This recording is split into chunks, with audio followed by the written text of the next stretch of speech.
দর্শক, জ্বালানি সরবরাহের খবর জানাতে সরাসরি যুক্ত হচ্ছেন সহকর্মী তন্দ্রা তারণ্য। আমি যুক্ত হচ্ছি তার সাথে। তন্দ্রা, ফিলিং স্টেশনে জ্বালানি তেলের সরবরাহ বেড়েছে কিনা, চালকরা কি বলছেন এ নিয়ে কি তথ্য দিতে পারবেন আমাদের দর্শককে জানাবেন? জ্যোতি, ধন্যবাদ আপনাকে। আসলে আমরা দেখেছি কিছুদিন ধরেই কিন্তু যে সংকটের মধ্য দিয়ে যাচ্ছে এবং ভোগান্তি যদি কথা বলি সেটি আসলে বলা বাহুল্য যে আজকেও কিন্তু আমরা দেখেছি যে সকাল থেকেই সেই দীর্ঘ লাইনে অপেক্ষা করে কিন্তু আসলে যারা জ্বালানি তেল নিতে আসছেন তাদেরকে কিন্তু একটা দীর্ঘ লাইনে অপেক্ষা করতে হচ্ছে এবং অপেক্ষার পরেই কিন্তু তারা আসলে যারা এখানে এসেছেন তারা কেউ 500 টাকার তারা অকটেন নিতে পারছেন এবং অন্যান্য যারা যে গাড়িগুলো রয়েছে, যারা গ্রাহক যারা রয়েছেন তারা কিন্তু তেল নিতে পারছেন। তবে সেই জন্য তাদেরকে কিন্তু একটা দীর্ঘ লাইনে তাদের অপেক্ষা করতে হচ্ছে সেই সকাল থেকে।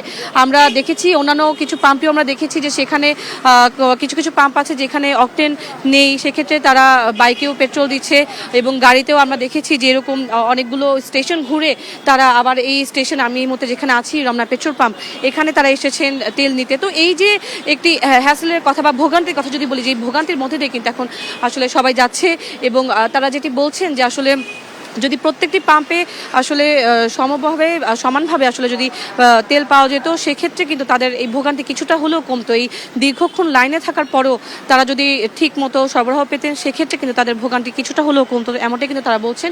অন্যদিকে তারা কিন্তু এটিও বলছেন যে আসলে কিছু কিছু জিনিসের ভালো দিকও রয়েছে, সেটা হচ্ছে যে তেলের দাম বাড়ার কথা যে ছিল সেই আশঙ্কা থেকেও কিন্তু তারা বলছেন যে তারা গত কয়েকদিন ধরে তারা সেই আশঙ্কা থেকেই তারা তেল নিতে এসেছেন এবং মজুদের যে চেষ্টা সেটিও কিন্তু তারা চেষ্টা করছেন।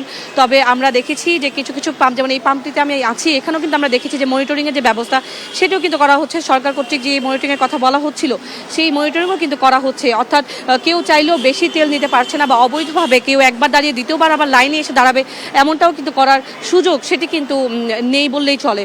তো এখন পর্যন্ত ভোর থেকে অনেকেই লাইনে আছেন, তারা বলছেন যে তাদের প্রতিদিনের যে কাজ সেই কাজ বাদ দিয়ে হয়েও তাদের জ্বালানি তেলের জন্য এই ভোগান্তিতে পড়েই তাদেরকে আসলে সব কাজ বাদ দিয়ে হলেও তাদের এখানে এসে তেল নিতে হচ্ছে। তবে দ্রুত এই সমস্যার সমাধান হবে, এই সংকটটি কাটিয়ে উঠতে পারবেন এমনটাই কিন্তু প্রত্যাশা করছেন সাধারণ জনগণ।